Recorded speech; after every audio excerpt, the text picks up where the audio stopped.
Եվ մի տանիրս մեզի փորձություն տերունական աղոթքի այս խոսքը վերջին 6-րդ խնդրանքն է։ Աղոթքի այս հատվածում Աստծուց խնդրում ենք մեզ մեր ուժերից վեր փորձության չենթարկել եւ չարից պաշտպանել։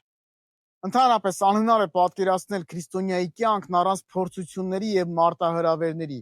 որոնք ոչ թե մեզ պետք է ընկճեն, տկարացնեն, այլ ամրացնեն հավատքի մեջ։ Եկեղեցու հայրերը փորձության երկու տեսակ են զանազանում՝ բարի եւ չար։ Բարին հավատքի համար փորձվելն է, իսկ չարը սատանայից եւ մեղքից։ Իսկ այս նախադասության երկրորդ հատվածը այլ փրկեազմեզի չար է, հստակ շեշտում է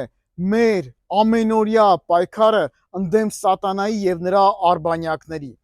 Եթե սատանան ամեն ինչ անում է մեզ մեղքի մեջ գցելու համար, ապա Աստված ուզում է ազատագրված տեսնել մեզ նույն այդ մեղքերից։ Այնպես որ ընտրությունը կրկին մերն է։